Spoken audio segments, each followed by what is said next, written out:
They've been after this guy for years and years and years. And, you know, he's a violent guy. But he's a violent guy. And he's killed millions of people.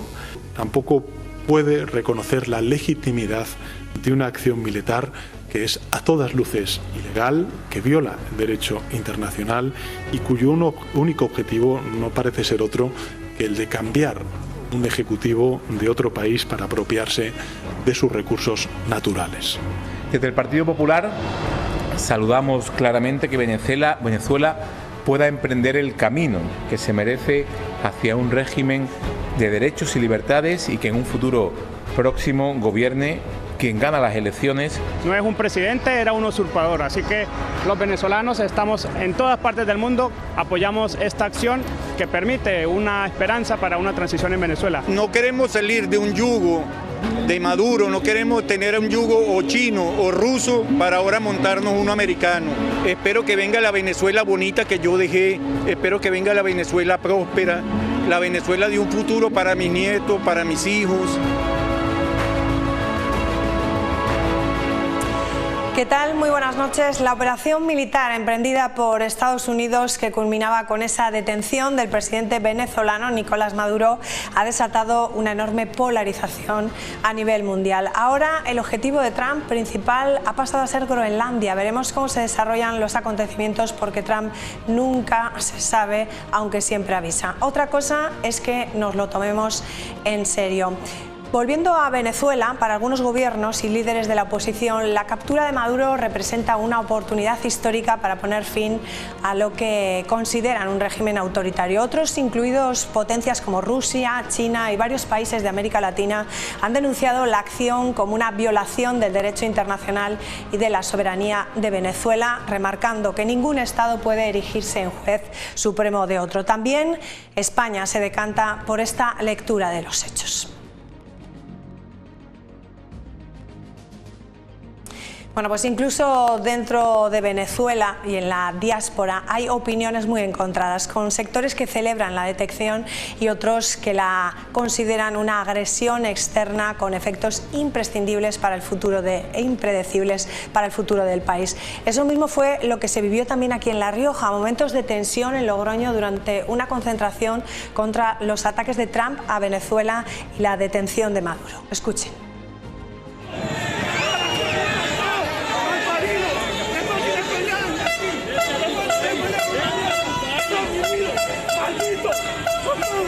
¡Me está escuchando! ¡Muerta, hijo de puta, todo! ¡No se nota que no ha pasado antes! ¡No se nota que lo que hago! ¡Mierda, Maduro!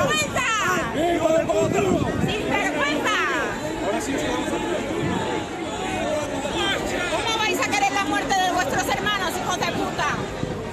¡Viva Maduro! ¡La ley respetando la virtud y honor! ¡Abajo!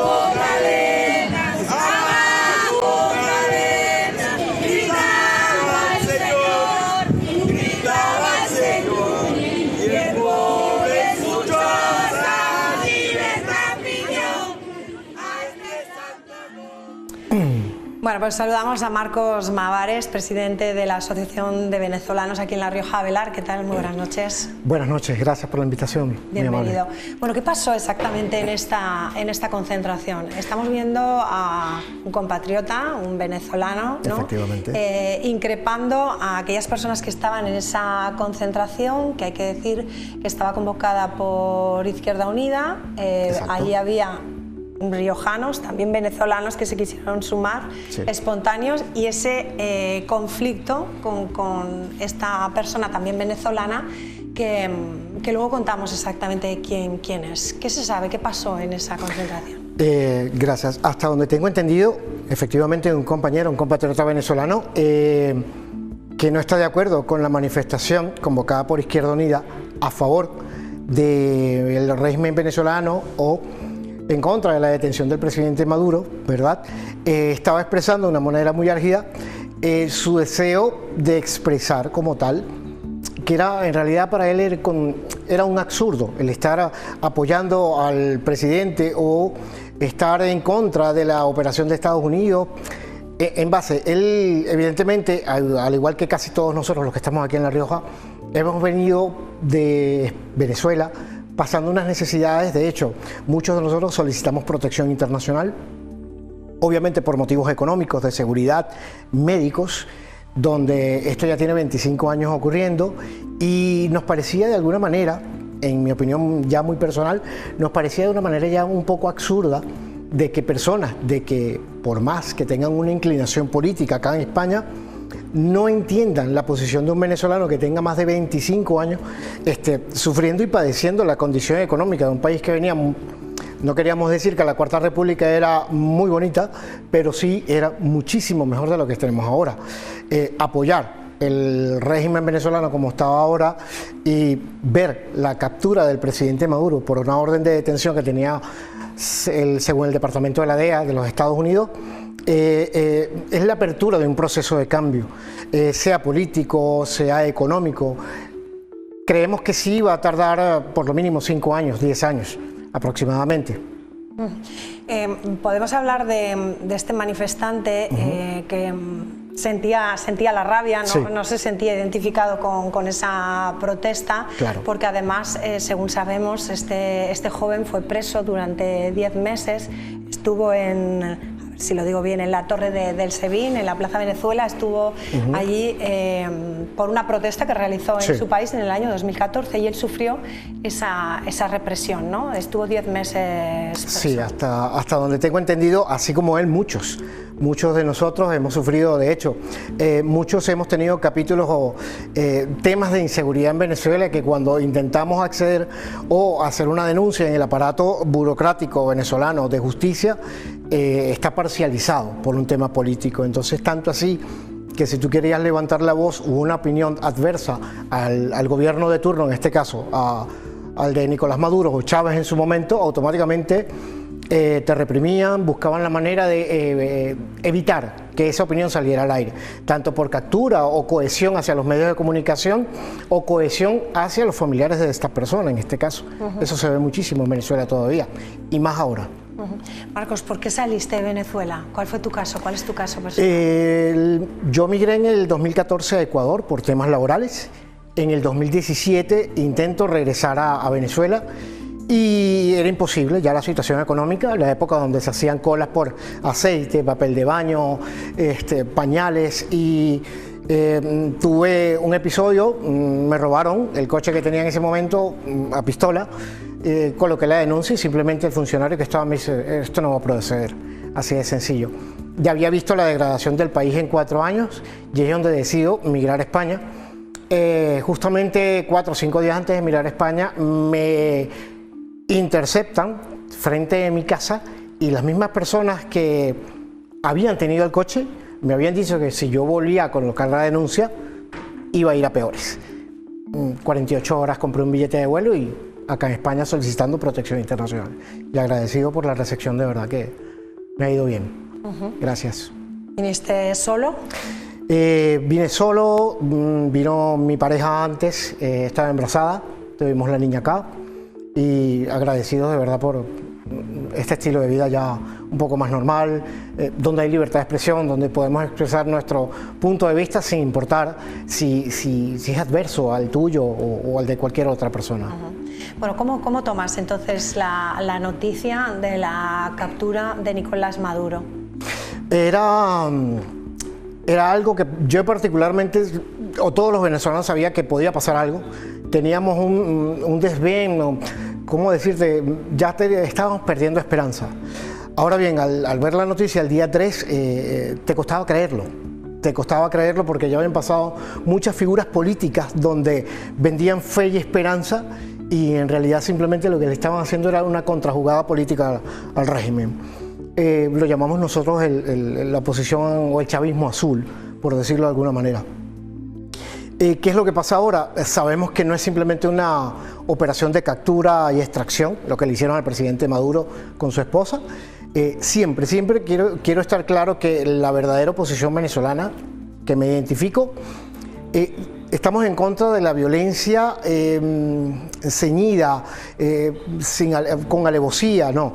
Si él tiene que ir a enfrentar la justicia, que lo haga de la mejor manera, salvaguardando su investidura como tal, a pesar de que él dice que es presidente de Venezuela, ya es un tema de detalles, porque quedó demostrado y quedó denunciado aquí en el año 2017 el sistema de votación que tenía Venezuela. El software era de una empresa española y al año después que hicieron las elecciones en el 2017, el presidente de Smartmatic, la empresa, denunció aquí en España de que el software era manipulable y se había manipulado en esas elecciones. Ya ahí en adelante la historia habla por sí sola, ninguna elección se podía ganar, automáticamente cortaban. Actualmente, desde las últimas elecciones desde el año pasado, la página del CNE está caída, ¿verdad? Simplemente para que ninguna persona pueda validar las actas en la página del Consejo Nacional Electoral. El censo de Venezuela, ¿dónde se puede ver? Han dicho que en los últimos años 8 millones de venezolanos han salido del país. Sí, esa cifra la validó el año pasado ACNUR. Tengo entendido que ya habíamos pasado de los 8 millones de venezolanos. Es la migración forzada, la segunda migración forzada más grande de la historia de la humanidad. Creo que la primera se dio por el Oriente Medio. Y básicamente cuando estuve en Ecuador tuve la oportunidad de recibir y asesorar muchos paisanos venezolanos que iban a Ecuador o seguían a pie en esas oleadas cuando la gente ya salía a pie. Y básicamente está pasando lo mismo por avión, por barco. Tuvimos el caso de toda la gente que se fue caminando por el Darién a Estados Unidos y es lamentable un país con tanta riqueza, con tantas diferencias que podamos tener, pero nos unía más. Siempre era el carácter de ser venezolano. Nosotros siempre tuvimos las puertas abiertas para todos. Ahora tenemos un país que simplemente por avaricia política, por temas de conservar el poder, domina el aparato comunicacional, el judicial, el legislativo, tienen todo. Entonces es un tema de que por dinero y un país con tantos recursos ya tenía que pasar algo así. ¿Qué esperas a partir de ahora? ¿Cuál debe ser, crees tú, el papel de Delcy Rodríguez?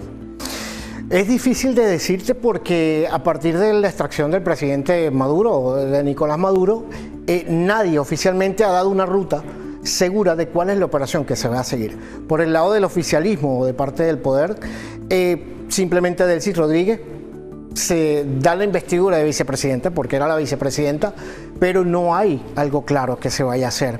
Si estamos efectivamente en las últimas elecciones de julio del 25, se demostró y el pueblo de Venezuela ejerció el derecho al voto y evidentemente son otros personajes, Edmundo Urrutia y María Corina Machado. Entonces lo que queremos es olvidarnos de diferencias, aprender de los errores. Yo creo que es el mensaje más claro que le podemos dar a toda la población venezolana. Vamos a aprender para que esto no vuelva a pasar, porque le dimos la oportunidad por un desván económico en su momento, en el 88, para darle el poder por votos a una persona de que en su momento dijo que iba a hacer cosas muy buenas y a los 7 años se estaba declarando marxista comunista y pidió asesoramiento de Fidel. Fidel lo dijo en una de sus entrevistas, este es un loco con petróleo, con mucho petróleo. Y cabe recordar también que en el año 67 Cuba intentó invadir Venezuela, o sea, no es algo de ahora. Cuba siempre le ha tenido el tema a Venezuela por el tema del petróleo. Cuando hablan ahora de que Donald Trump viene por el petróleo de Venezuela, hay que hacer hincapié en el 2007, en unos contratos firmados por el presidente Chávez en su momento, a concesiones con ExxonMobil para hacer inversiones en los pozos petroleros, hacer una transferencia tecnológica y enseñar, por decir básicamente, al personal venezolano y reactivar esos pozos. Fue una inversión entre 7 y 15 mil millones de dólares. A los 3 años, Chávez automáticamente discute con ExxonMobil y los manda a sacar. Para efectos de una empresa, y Estados Unidos yo lo considero que es un país, pero lo puedo llamar que también es una empresa con un gobierno. Simplemente lo que quiso decir el presidente, de una mala manera, por decirlo de alguna manera, es: voy por el petróleo, el que me deben por convenio, por un contrato que nunca se pudo. ¿Que nos ayude de manera tecnológica para hacer una transferencia? Sí. Que de repente hay mucha gente que piensa que Trump viene por los recursos naturales. No es nuevo para nosotros. Tenemos más de 15, 20 años viendo rusos, chinos, iraníes metidos en el Amazonas por el oro de Venezuela. La reserva más grande de petróleo, que era la gran reserva del Orinoco de petróleo, la activaron para dársela a esta gente bajo convenios que nadie sabe. De hecho, la vicepresidenta ahora, Delcy Rodríguez, tiene una denuncia a nivel internacional que ella tenía una PDVSA paralela, por decirlo así, una empresa petrolera de maletín. ¿Qué podemos hablar de eso? ¿Que Trump venga por el petróleo a reactivar la empresa petrolera o que la vicepresidenta básicamente tenga una empresa paralela? De hecho, en una de las oficinas de PDVSA hay un stand que dice PDVSA Cuba. O sea, hay una filial de PDVSA Cuba. Tú le planteas esto a un ciudadano común venezolano y es exabrupto, es algo absurdo. ¿Cuál es la situación en estos momentos de la extracción del petróleo en Venezuela? Porque si hablamos de hace años, era de 7, 8 millones, ¿no?, de petróleo, y ahora se extraen unos 500.000 millones de tengo petróleo. entendido, en los mejores momentos de Venezuela, la industria petrolera por los años 86, bajo la dirección de Juan Manuel Justo, ingeniero petrolero, si no mal recuerdo, llegó a ser la tercera empresa petrolera, sacando 3,5 millones, 3.700.000 de barriles diarios. Actualmente, lo último que llegué a constatar, no llegamos a 300.000 barriles diarios. Sí, que yo lo he dicho mal, me he dado cuenta que lo he dicho No te mal. preocupes. He dicho 7, 8 millones, he dicho 500.000 millones, quería decir 500.000. Sí, sin embargo, las proyecciones cuando PDVSA estaba haciendo la tercera empresa más rentable petrolera en el mundo, sí se podía hacer una proyección para sacar entre 5 a 7 millones diarios, poniendo la empresa petrolera bien dotada, bien actualizada como tal. ¿Ustedes entonces ven justo que Trump reciba eso o gestione eso? Porque él dice que lo va a gestionar él, que lo va a vender él, pero en beneficio de Venezuela y también de Estados Unidos, por supuesto. No sé hasta qué punto se creen ustedes que eso vaya a salir bien. Sí, para poder digerirlo hay que entender cómo siempre habla Trump. El presidente Trump siempre dice las cosas, recordemos que es un empresario, y se le olvida a veces la pragmasis o el diálogo diplomático. En este caso, él creo que lo que quiso decir es: voy por unos contratos que no se han podido validar con el país o el gobierno de Venezuela, más que todo PDVSA. ¿Cuál es el problema acá? Que quien dirige este estado también es un narcoestado. Entonces hay un problema grande. La manera de decirlo de repente no fue la mejor, pero si tú después de 25 años, después de inseguridad, después de falta de medicamentos, alimentos, y que ha sido la diáspora más grande que hemos visto después de haber sido un país que hemos encantado de recibir cualquier tipo de etnia, tanto de América o de Europa, ya los venezolanos teníamos rato diciendo que pase lo que tenga que pasar, quien venga. De hecho, y cito, el artículo 350 de la Constitución Bolivariana de Venezuela dice que el presidente o el vicepresidente o el presidente de la Asamblea están facultados para pedir una intervención extranjera por un riesgo interno o externo. En este caso, no podría decirlo, pero si de repente Edmundo González Urrutia, bajo una reunión en privado, solicitó el artículo 350, es posible. Es posible. ¿Usted cree que ha debido de haber alguien del gobierno de Maduro que ha traicionado a Maduro para que se consiguiese hacer esa cirugía perfecta para extraer a Maduro de Venezuela? Sí, obviamente sí. Nosotros en Venezuela, los históricos desde la intentona golpista, el Caracazo, siempre ha habido partes donde se negocia. De hecho, Chávez, cuando dio el golpe de Estado en el 92, hubo una reunión de negociación, hubo un alto el fuego. No recuerdo a qué horas de la mañana, fue en el túnel de la Planicie, en Caracas. Se reunieron ambos bandos y dijeron: no queremos perder más vida. ¿Quién gana ahora? Y es donde Chávez decide entregarse. Entonces, precisamente ellos que dieron un golpe de Estado y sacrificaron vidas jóvenes.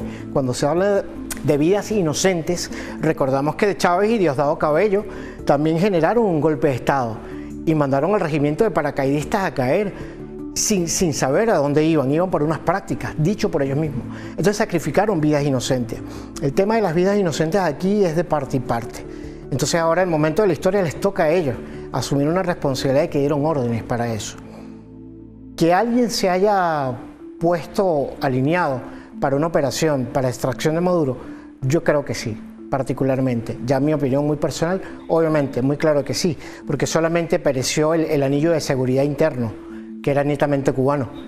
Yo creo que alguien responsable de la Fuerza Armada, que confío que gente de la Fuerza Armada, militares muy capacitados, estén a favor, pero todavía no es el momento para terminar de hacer la operación completa. ¿Cómo ve Venezuela de aquí a, no sé, a un año, por ejemplo? Es difícil porque tenemos los recursos para recuperar económicamente a Venezuela en menos de 5 años. Eso está. El problema está en la sociedad, en recuperar ese gentilicio venezolano que está ahí, está muy conservado, pero el desgaste que nos ha hecho, nos han dividido como país, como nación. Ese venezolano del día a día que era muy agradecido, que no nos importaba el tema político, la única discusión que teníamos nosotros era del partido de béisbol o del equipo de béisbol que uno era, más nada. Queremos llegar a ser ese nuevo país. Yo calculo en un nacimiento de nuevos valores, quitarle el voto a las Fuerzas Armadas, eso fue un error muy grande, intencionado por supuesto y asesorado por Fidel Castro en su momento a Chávez, darle voto a los militares para que deliberen, a pesar de que la Constitución dice que no lo puede hacer.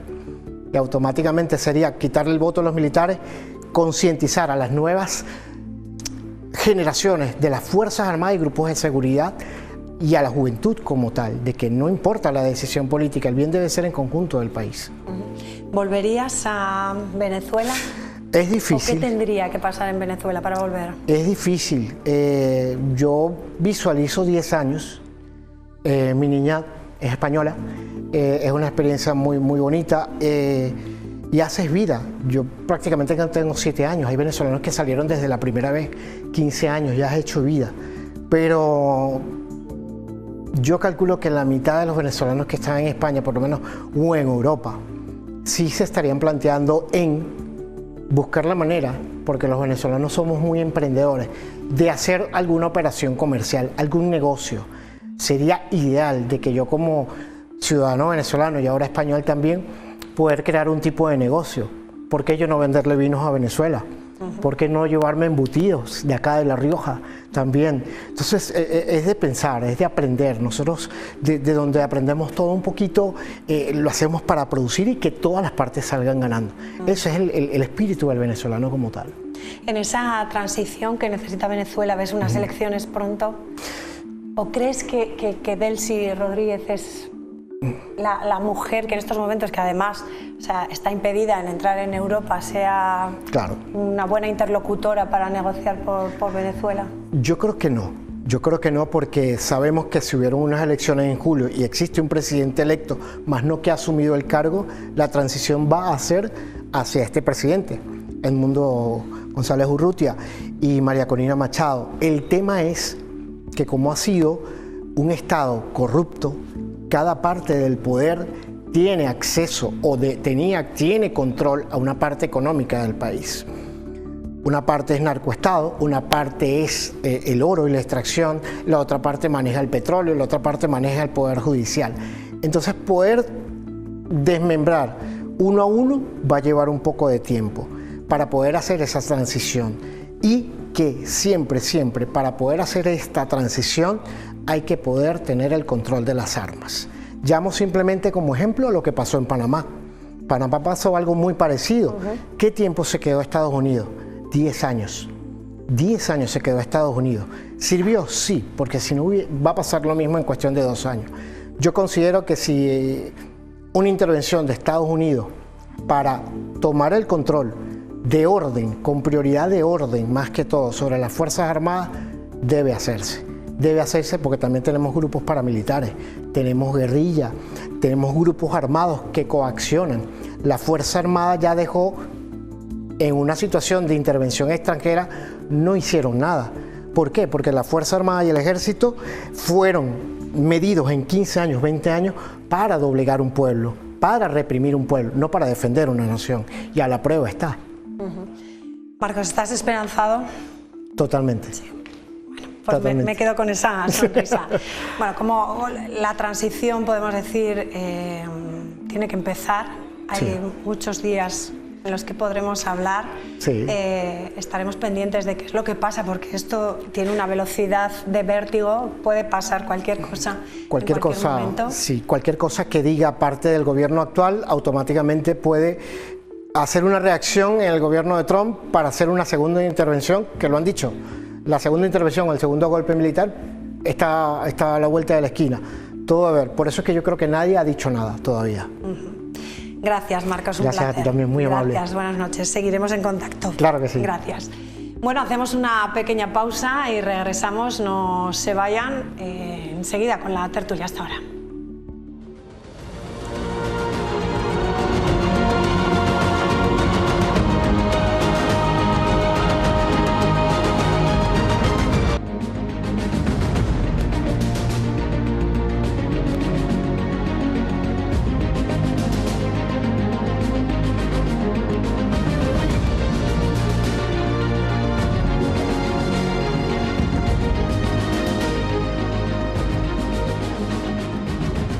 This guy for years and years and years, and he's a violent guy, but he's a violent guy, and he's killed millions of people.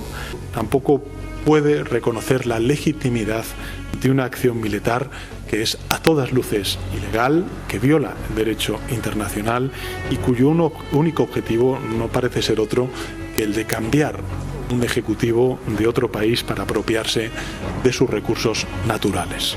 Desde el Partido Popular saludamos claramente que Venezuela pueda emprender el camino que se merece hacia un régimen de derechos y libertades y que en un futuro próximo gobierne quien gana las elecciones. No es un presidente, era un usurpador, así que los venezolanos estamos en todas partes del mundo, apoyamos esta acción que permite una esperanza para una transición en Venezuela. No queremos salir de un yugo de Maduro, no queremos tener un yugo o chino o ruso para ahora montarnos uno americano. Espero que venga la Venezuela bonita que yo dejé, espero que venga la Venezuela próspera, la Venezuela de un futuro para mis nietos, para mis hijos.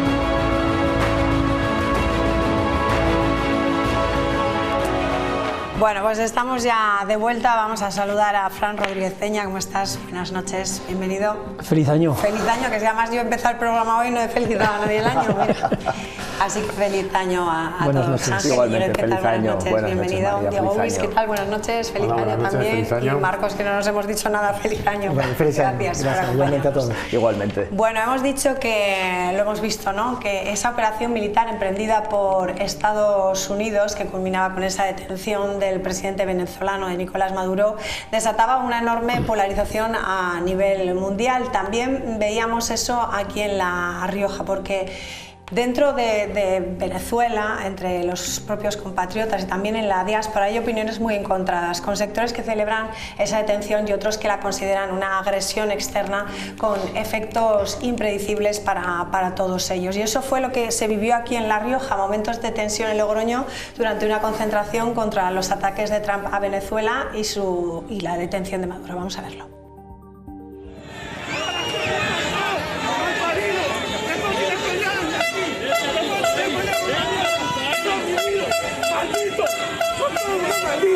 ¡Me está escuchando! ¡Muerta, hijo de puta, todo! ¡Vamos a ver que no ha pasado antes! ¡No se nota que lo que están viendo! ¡Maduro! ¡Hijo de puta! ¡Sin vergüenza! Ahora sí, ¿Cómo vais a querer la muerte de vuestros hermanos, hijos de puta? ¡Viva Maduro! ¡La ley respetando la virtud y honor! ¡Abajo cadenas! ¡Abajo cadenas! Gritaba el Señor, y el pobre en su choza libertad pidió a este santo nombre. Bueno, al principio del programa estábamos explicando quién era este joven en ese momento que se vivía, un joven que estuvo preso durante 10 meses en la Torre del Sebin, en la Plaza de Venezuela, y que se habían puesto a cantar un himno, creo que que cambió Chávez y ellos interpretaban después el himno que ellos consideran propio de su país. Él no entendía por qué esa protesta por la invasión de Trump, de esa extracción de Maduro de esa manera, y él decía que ellos no habían vivido en Venezuela, que no han sufrido lo que él ha sufrido, y por eso su protesta. Fran, empiezo contigo, que te veo el que más vas a discrepar. No, bueno, pues que yo creo que pues es muy complejo, pero obviando el tema central, que es Venezuela, lo que se ha creado es un precedente que no sucedía en nuestro hemisferio desde la Segunda Guerra Mundial, con la excepción de lo que estamos viviendo en Ucrania, es decir, de la agresión de un país a otro país con plena soberanía. Si nosotros no queremos darnos cuenta de que esto abre un precedente terrible de volver a abrir las puertas y las compuertas a la ley del más fuerte, pues tenemos un problema grande, porque mañana ¿quién nos dice que esto mismo no lo vamos a sufrir nosotros con Canarias, con Ceuta o con Melilla, por ejemplo? Por poner un ejemplo que pueda entender todo el mundo. Es decir, si aquí por interés geopolítico o económico, que es lo que parece que hay detrás de todo esto, somos capaces de intervenir militarmente en otro país, yo no voy a valorar siquiera el hecho de que sea a Maduro al que se hayan llevado. Me da igual, porque están amenazando lo mismo a Petro, a Sheinbaum o a Boric, ¿no? Porque acaba de perder contra un nazi en Chile, ¿no? Entonces, lo que hemos abierto son las puertas a una acción de geopolítica muy peligrosa, porque quien ejecuta esa acción de geopolítica es justamente el que hasta hoy, desde los años 40 del siglo pasado, era el garante de las democracias liberales en este mundo, o el que se decía garante de las democracias liberales de este mundo, ¿no? También lo decía Zelensky, ¿no? Si esto habían hecho con Maduro, ya sabían quién era el siguiente, ¿no? Invitaba a que se llevasen a Putin también, ¿no? Claro, es que claro, contra Putin no nos atrevemos, porque no nos atrevemos ni siquiera, y reprendemos a las fuerzas ucranianas de haber supuestamente bombardeado con drones una segunda, tercera o cuarta residencia de Putin en una dacha al lado del Mar Negro. Le reprendemos como garantes de las libertades occidentales. Pero luego nos llevamos a Maduro, que es igual, pues yo no sé si igual o más o menos dictador que Putin, pero vaya, de la misma ralea son, y lo que vale para unos no vale para otros si a mi país no le interesa. Entonces estamos abriendo unas compuertas que a ver por eso dónde... es lo que planteas encima de la mesa, pero ¿crees que puede ser bueno esta extracción de Maduro? No sé. Mira, él sabrá más que yo, pero mira, si el objetivo no es que Venezuela sea un país con unas libertades asimilables a las nuestras, digamos a las nuestras, yo lo veo desde el punto de vista español, desde la democracia que vivo yo, claro, y yo que vengo de otro país que también ha sido demócrata antes que España, que es Bélgica. Quiero decir que yo lo que entiendo por democracia es lo que yo vivo en mi país y lo que vivía en Bélgica, ¿vale? Entonces, las democracias, tanto la venezolana como a lo mejor la colombiana, cuando estaban más fuertes las FARC, el ELN, no son democracias asimilables a las nuestras, porque obviamente tienen elementos que distorsionan la posibilidad de tener ese mismo tipo de democracia. Entonces, dicho esto, no creo que con la fuerza se consiga plantar los cimientos de una democracia real, porque se están creando un nuevo tipo de agraviados. Y termino. Venezuela. Me parece que la Asamblea Nacional de Venezuela son 284 legisladores lo que tiene, ¿no? 250 son chavistas. Son chavistas, bueno, del régimen. Exacto. Es imposible con el ejército en manos del gobierno, con 250 de 284 de los 25 estados de ¿cuántos gobierna la oposición ahora mismo en Venezuela? ¿Uno, dos, ninguno? Si acaso uno ya. Uno, pues eso. Es decir, es que realmente es imposible, que se imponga un gobierno que no cuente con, digamos, con el apoyo real político de lo que hay, se llame Delcy Rodríguez, o se llame Diosdado Cabello, o se llame quien se llame, es imposible. Y dos, es todavía más imposible imponerlo desde fuera del país, porque lo que no está dispuesto Trump es a meter 200.000 marines o 200.000 soldados en Venezuela. No está dispuesto a eso. Entonces, ¿es solución? No, no es solución. Vale. Yo, como primera reflexión respecto de la manifestación con la cual abríamos la mesa, pues respetando el derecho, lógicamente, que tienen a la asociación y a la manifestación libre de sus opiniones, me parece profundamente hipócrita. No hicieron lo mismo cuando se invadió Ucrania, que creo que el contexto puede ser asimilable, incluso con más gravedad lo de Ucrania, porque al final se estaba atacando a civiles y no fue una operación puramente quirúrgica. Y luego, pues, este chico que se enfrentó a ellos dijo una frase que a mí me parece muy contundente, que es muy fácil ser comunista en España. Venezuela, como nos puede contar Marcos, es un país que ahora mismo está habitado por 28 millones de personas, porque 8 millones de personas han tenido que salir al exilio. Yo creo que nadie se va de su país, sí, en fin, o sea, nadie se va voluntariamente de su país, salvo que sea para buscar mejores oportunidades, pero no era el caso, como nos podrá contar Marcos. Por tanto, me parece profundamente hipócrita que esa organización, en este caso Izquierda Unida, que era la convocante, defienda el derecho internacional solo cuando le conviene por intereses ideológicos. Eso como primera premisa. Como segunda premisa, estoy de acuerdo que era una necesidad moral que cayera el régimen chavista, que cayera Maduro. Estoy también de acuerdo es que no va a caer el régimen chavista. Tenemos que tener prudencia y dar tiempo. Estoy también de acuerdo contigo que el pragmatismo impone ahora que no puede haber una transición inmediata a la democracia. Esto es evidente. Pero bueno, se irán socavando progresivamente las bases. Esto también lo hemos tenido como experiencia en España. Veamos cómo se pilota. Yo estoy de acuerdo contigo que desde luego la operación militar de Estados Unidos vulnera el derecho internacional. Pero es que todo lo que estaba sucediendo previamente en Venezuela vulneraba el derecho internacional. Entonces yo iría a una última reflexión y ya la vinculo con la tercera idea que te quería transmitir. El derecho internacional, del que yo soy un firme partidario, y las instituciones de derecho internacional, ¿qué fuerza han tenido coercitiva para cambiar la situación en Venezuela? No, deberíamos preguntarnos por qué no han sido eficaces. Pero la misma que ha mirado para otro lado con lo que ha sucedido en Gaza. No, es decir, es exactamente el mismo ejemplo, un Estado que se da la prerrogativa de, en este caso, de asesinar 70.000 personas pero, Fran, me refiero, en otro país. Me refiero, al final, entonces, cuando hablamos de derecho internacional, no estamos hablando de verdad de una entelequia, porque no había ninguna posibilidad de que aquello fuera práctico. Hace mucho tiempo, mucho tiempo.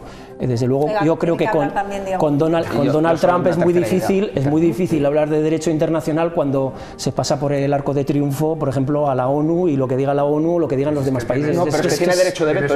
Además, no funcionan. Claro, simplemente una tercera. Los países con derecho a veto que nunca se van a poner. Correcto, por eso digo que a lo mejor era una entelequia esto de las normas de derecho internacional. Cuando le toca a Estados Unidos, Rusia o China va a apoyar, o al revés. No.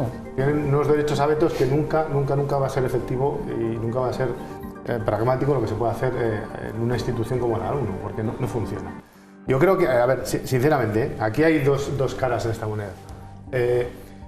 Yo creo que es bueno, haciendo un símil muy burdo, acaban de pitar el inicio del partido, creo que hay mucho partido por delante todavía. Creo que esto es bueno para Venezuela.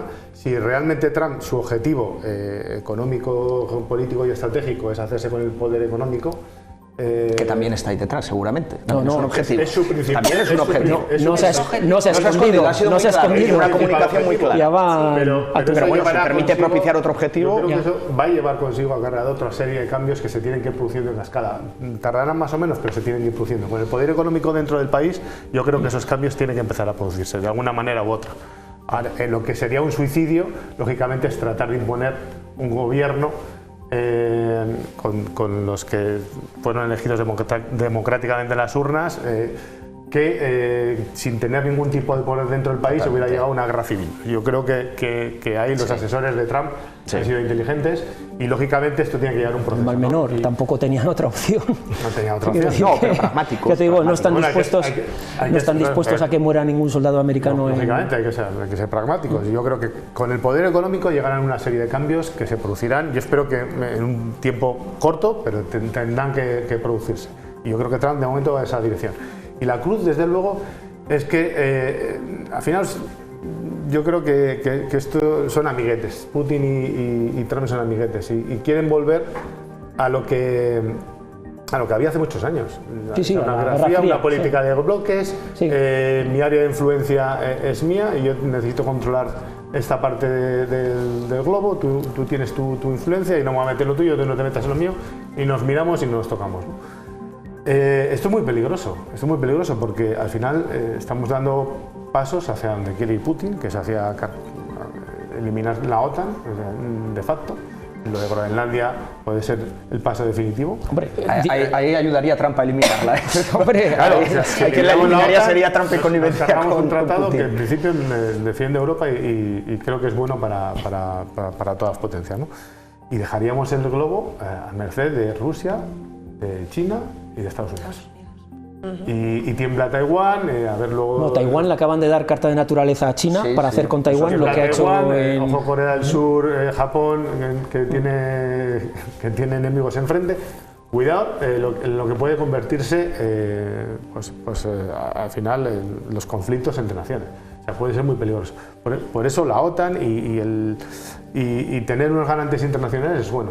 ¿Qué pasa? Que hasta ahora Estados Unidos ha sido policía, ¿no? El policía que controlaba y había una serie de resortes internacionales y para bien o para mal, pues Estados Unidos hacía su papel. Ahora se ha convertido en un macarra más, como puede ser China, o como puede ser Rusia, o como puede ser Corea del Norte. Pero mira, yo añadiría un matiz.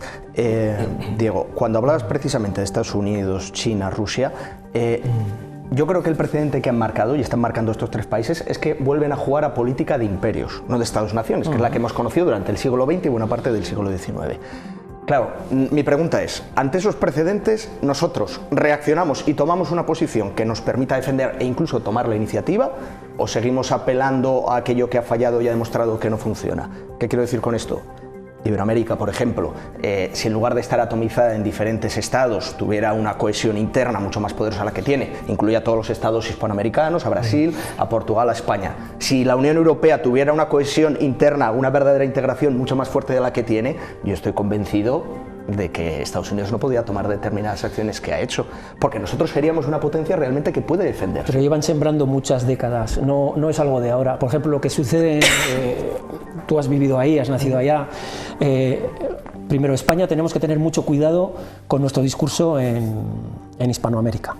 Porque en cuanto levantas un poco la voz o te vienes un poco arriba, enseguida te recuerdan que tú fuiste colonia, que tal y cual. Entonces, pero es que ya no algunos ya venimos claro de serie con pocas ganas de meternos y de hablar con compañeros y con amigos, que los tenemos, venezolanos y sudamericanos o iberoamericanos, porque al final la conversación siempre termina en el mismo lado después de 200 años desde las independencias del Imperio Español, ¿no?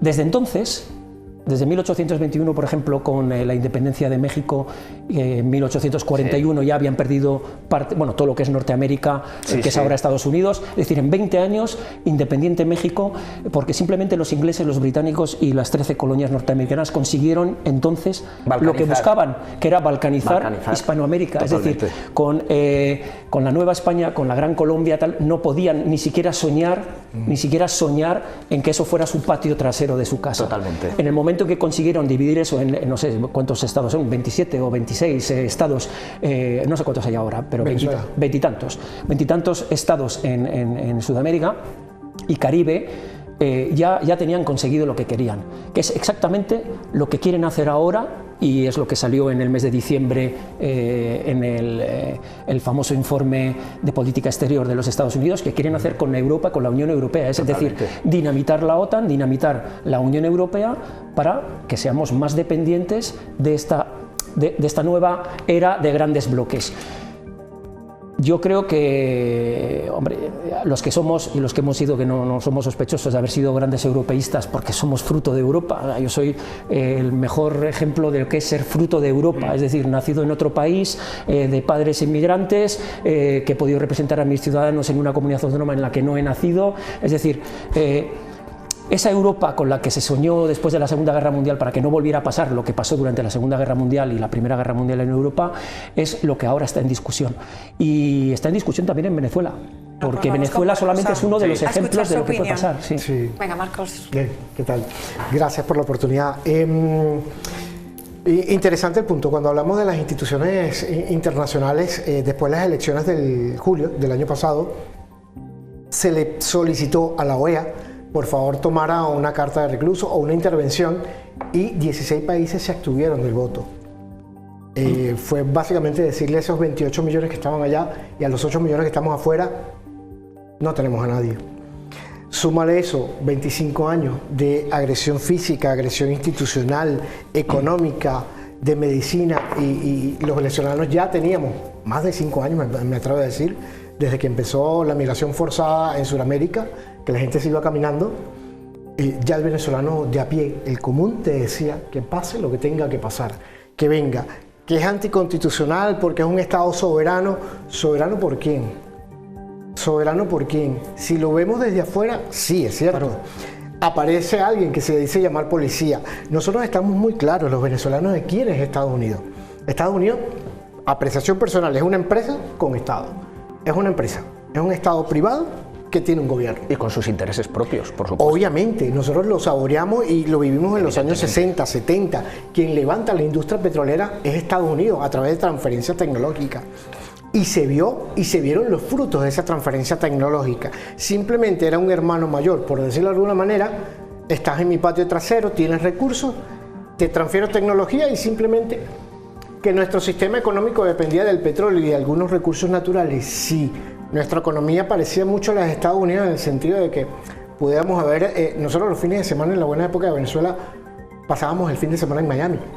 ¿Ves? Por decir algo, lo más cercano de aquí a Italia o algo, por decirlo de alguna manera.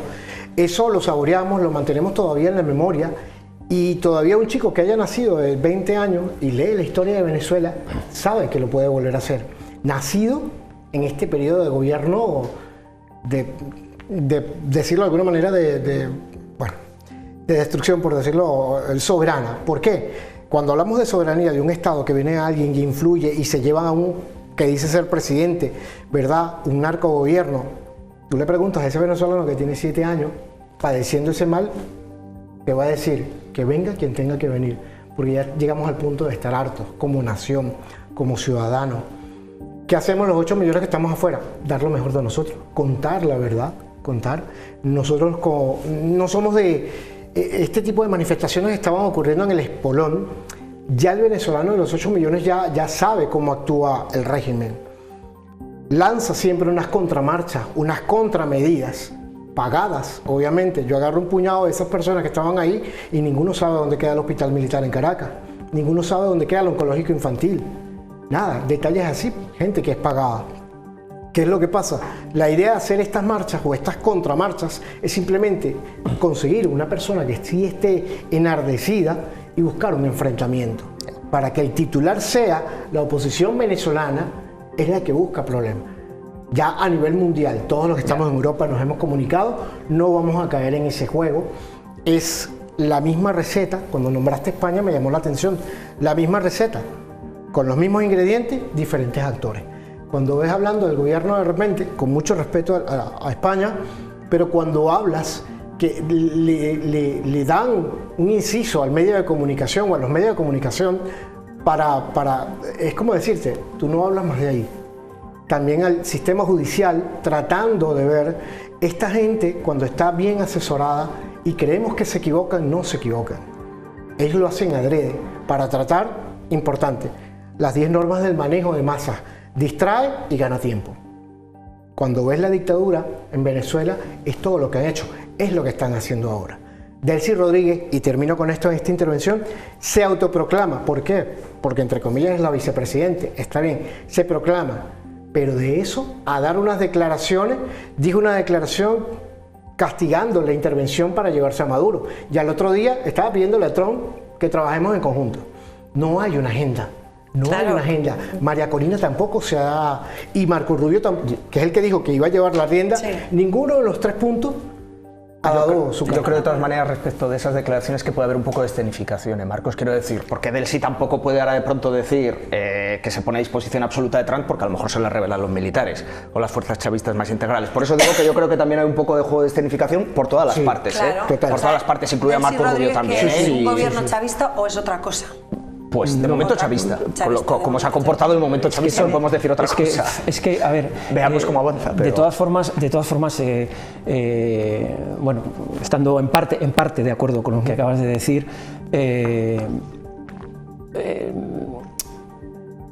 es que no es un gobierno.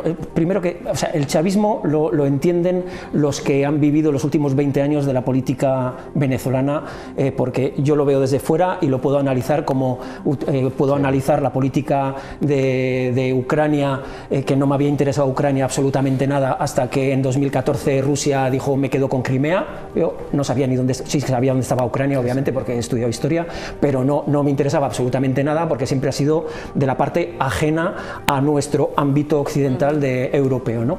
Entonces, pues Venezuela, claro, cuando empiezas a interesarte en Venezuela, obviamente fue cuando el primer intento de Hugo Chávez, que era un general del ejército establecido de los gobiernos venezolanos, de Carlos Andrés Pérez y de los anteriores, es decir, que no es un hombre que aparece de la nada tal y cual, ¿no? Y tenía un contexto social en que lo que él propone triunfa, pero no era un comunista. Su movimiento no era el típico de un partido comunista y desde luego las políticas que hizo eran progresistas en algunos ámbitos y en otros eran absolutamente liberales, porque él la guerra que hereda del anterior gobierno con ExxonMobil y con Chevron sobre la explotación de PDVSA, del petróleo de PDVSA, eso lo hereda. No es él el que dice ahora echo yo a las empresas americanas de Venezuela, no, ya las habían echado de antes. ¿Por qué? Entre otras cosas porque no les pagaban a precio de petróleo lo que extraían, lo estaban pagando a precio de alquitrán, de bituminosos. Entonces, cuando se analizaron el tipo de petróleo pesado, lo que se podía sacar de las reservas venezolanas, es cuando empiezan los problemas con las empresas tejanas norteamericanas de Chevron y ExxonMobil. Claro, entonces, lo que decías tú, ¿no, Marcos? Que claro, ahora Trump viene a cumplir con un acuerdo que nunca se ha llegado a... No, un acuerdo que cuando fueron expulsadas ya en época del primero o segundo gobierno de Hugo Chávez, que ganó democráticamente, por cierto, los dos primeros gobiernos fueron elecciones perfectamente homologables y homologadas con sus cosas, pero claro, hubo un juicio en Estados Unidos por parte de las empresas norteamericanas no expulsadas, sino expropiadas. Pedían 12.000 millones de dólares a cambio de dejar de explotar el petróleo venezolano con PDVSA. Perdieron ese juicio en Estados Unidos, es decir, las propias empresas americanas perdieron el juicio en Estados Unidos y al final llegaron a un acuerdo de expropiación de 5 o 6.000 millones de dólares. Entonces, cuando ahora Trump dice, no, vengo a recuperar lo que es nuestro, lo que no, o sea, está mintiendo. Él pone como excusa que vienen a recuperar lo que es suyo porque fueron expulsados, pero lo que tenían era un contrato en que estaban engañando a Venezuela. Y luego, eso por una parte. Y luego, el que su objetivo no es restablecer una democracia homologable en Venezuela, lo ha dejado claro desde el primer minuto. Yo creo que su primera intervención dijo, no, yo vengo a por el petróleo. Lo de drill, baby drill. Tan claro no lo tengo. Entonces, pero vamos, que lo que ha marcado como objetivo principal es el interés económico. Eso dices, es evidente. Ahora nos ponemos nos ponemos en el lado del gobierno de Venezuela, del actual gobierno, de Delcy Rodríguez, de su hermano, de Diosdado Cabello, etcétera, etcétera. Vale, ponemos eso. ¿De verdad os creéis que no tienen nada que ver con la extracción, secuestro de Nicolás Maduro? O sea, que no hay algo... Es imposible.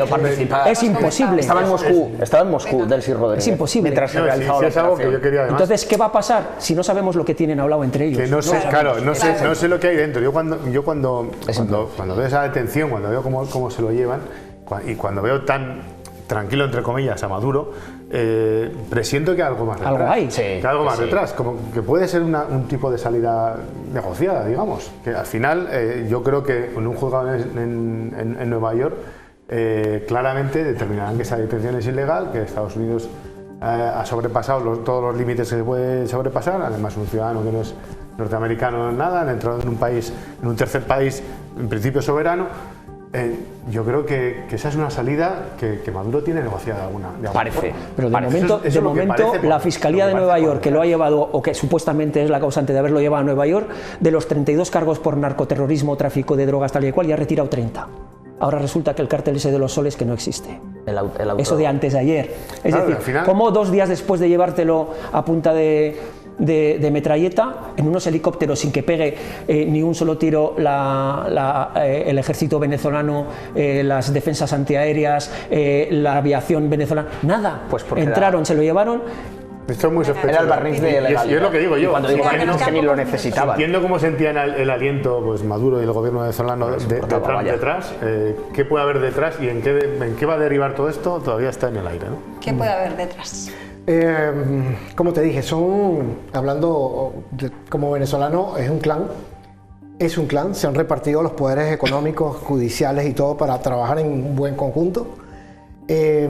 Yo creo que los hermanos Rodríguez y Delcy y Jorge, junto con el ministro de la Defensa, se me va el nombre,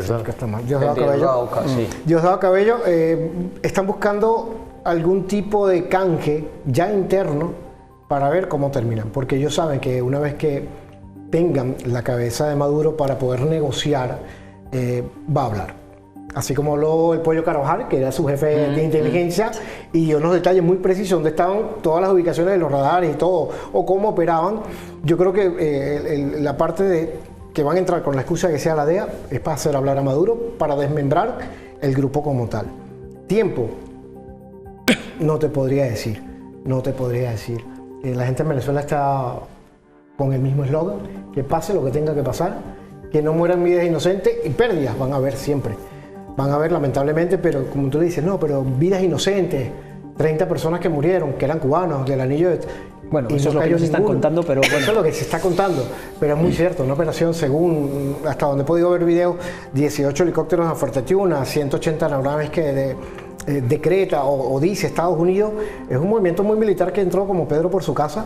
Sin ninguna clase de oposición, que eso fue lo llamativo. Ahora bien, o sea, no hubo oposición. Yo tengo la esperanza de que dentro de las Fuerzas Armadas existen oficiales de mediano o alto rango que saben lo que pasa, evidentemente, y que son responsables. Como te comenté, yo estudié en un liceo militar, vengo de familias de militar, y hay leyes universales dentro de las Fuerzas Armadas. Si yo soy un capitán y tengo un regimiento de 400 soldados y sé que el ejército que viene, así sea mi ideología política la que sea, hablando como un militar de ahora, no es un ejército para hacerle fuerza, yo simplemente, la ley, tu entrenamiento te dice es de pon armas. Yo no puedo ser responsable de 500 personas. Y si lo soy, soy un innombrable, por decirlo de alguna manera.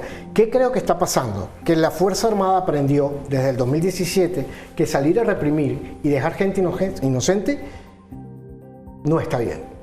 Cuando tú ves las últimas intervenciones, se llevan, supuestamente son cubanos, en las últimas manifestaciones, ¿quiénes salen? ¿Quiénes son los que salen? Los círculos bolivarianos, que son estos grupos paramilitares armados que guardan armamento dentro de los destacamentos. ¿Quién da la orden? Un general. Pero la Fuerza Armada, el soldado de a pie, tengo tiempo que no lo veo apuntando directamente, desde el 2017. Puede ser que hayan llegado a un convenio, va a pasar lo que tenga que pasar, pero yo mis soldados no los saco a la calle. Ojo, es lo que yo creo que existe dentro de la Fuerza Armada de Venezuela y que están coaccionadas, obviamente. Total. Bueno, pues lo tenemos que... Veamos cómo evoluciona. Veremos lo que sucede, pero precedente peligroso, ¿eh? Eso es muy peligroso. No, pero bueno, de cambio de época, por eso digo que a ver cómo reaccionamos y si entramos también al juego para poder defendernos. Y tomar más Europa, más Europa, más Europa, más integración de Europa, más Europa o más Iberoamérica, pero uno de los bloques. Venga, muchísimas gracias a los cuatro, un placer comenzar la temporada de este año 2026 con vosotros. Gracias, buenas noches. Buenas noches. Y mañana volvemos, hablaremos también de este asunto. Adiós, buenas noches.